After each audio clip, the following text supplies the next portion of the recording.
I can absolutely say with certainty that I was looking for a woman's love. I needed a mother's love specifically. And I could not reconcile my own identity without that. I went home from the hospital with both of my biological parents. My parents got a divorce and separated, and it was fairly messy custody-wise. My mother ended up with my sister, and my father ended up with me. So my mother was not a part of my childhood at all. I have no memory or recollection of her at all during my childhood years. My father was in a relationship with Billy. There's not a moment in my childhood that I don't remember Billy being there. My father and I were very close when I was growing up. I loved him intensely, and he was my rock. I absolutely followed everything that he did, followed him around. And same with Billy. Billy and I were very close. He took really good care of me. It was often Billy that was the one that took care of us as far as making meals and doing laundry and things like that. When I was finishing up my kindergarten year, and we were watching a movie called Land Before Time. As I'm watching it and listening to the dialogue, I'm learning and absorbing that there's this relationship between Littlefoot and his mother. And in the movie, Littlefoot loses his mother very early on, and she dies, and he has to go on a journey to go find his grandparents and other long-necked dinosaurs. And so when he lost his mother, it was completely devastating to him. And it was in that moment that it occurred to me that I didn't have a mother, and that I didn't know what a mother was. I had heard people say mom, but it had never occurred to me that I had one, and that actually I don't have one. By the time the movie ended, I was devastated that I didn't have a mom. And obviously I should have one, because how can I miss a mom like Littlefoot did if I never had it in the first place? But yet somehow I still missed it. It made me cry and sob so intensely that one of the teachers came over to me and started comforting me and stroking my neck and my back and asking if I was okay. And I just spilled everything to her, and I told her, I don't have a mom. I don't understand. Where did she go? Is she okay? That was very traumatizing for me. After seeing the movie, I spent a significant amount of time fantasizing about what it would be like to have a mom, who my mom might be. I have no idea what I wanted. I just knew there was something there. For all intents and purposes, my needs were met. And yet, for some reason, the nagging feeling that I was missing something would not go away. There was a definite hole where a woman should be. I was gravitating towards women in my life. It felt different when I talked to women than it did when I talked to Billy and my dad. There was a difference that I noticed at a very young age between the way that women talk to me and the way that men talk to me. And I craved talking to women. I really craved it.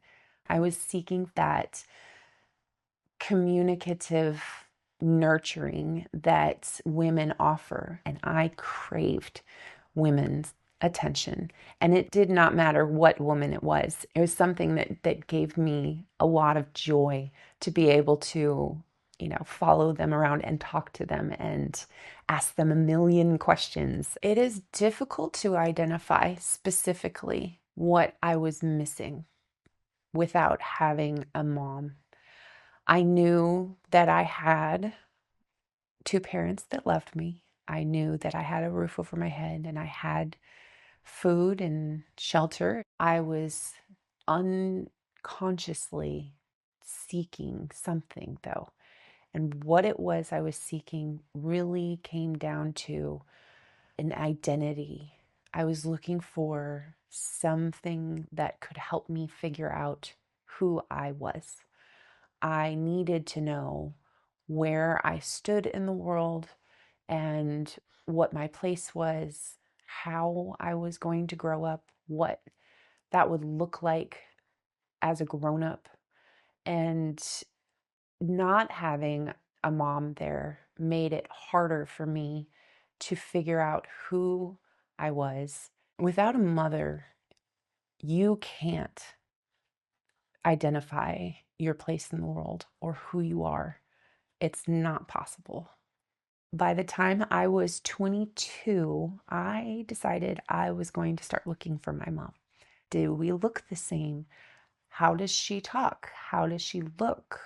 How did her life go? So I started knowing generally where in the country to look, and I knew her name.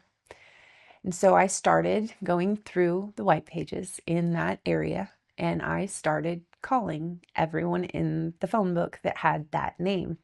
And I asked the same question. I said, "Hi, my name is Samantha. Does that name ring a bell?" And the answer was always no. So I had reached a dead end, and I called my dad. And I said, "Dad, I'm looking for my mom. Do you know where she might be?" And he said, "Well, I don't. But her dad probably still lives in the same house he's always lived in." And so I called him up, and I asked the same question. I said, "Hi, my name's Samantha. Does that name ring a bell?" And the voice on the other end got so excited and said, "Sammy, really?" And so he was ecstatic to hear from me and immediately gave me my mother's number. So I called her up immediately, and I said the same thing I always did. And you could tell the emotion on the other side of the phone, and it went from shock to instant, overwhelming, bubbly joy, excitedness. And she was so excited and talked so much and just had so much to say and so much she wanted to share with me. And her husband planned a trip to come see me and meet me in person. And when I saw her for the first time, she was standing on the front stoop, and it was uncanny, the resemblance, the mannerisms, the way that she talks, the inflection in her voice. Every single thing about her was just like looking in a mirror. It was very interesting and very fascinating to see just how similar we were. We looked and acted and sounded exactly alike. And so there was no mistaking that was my mother.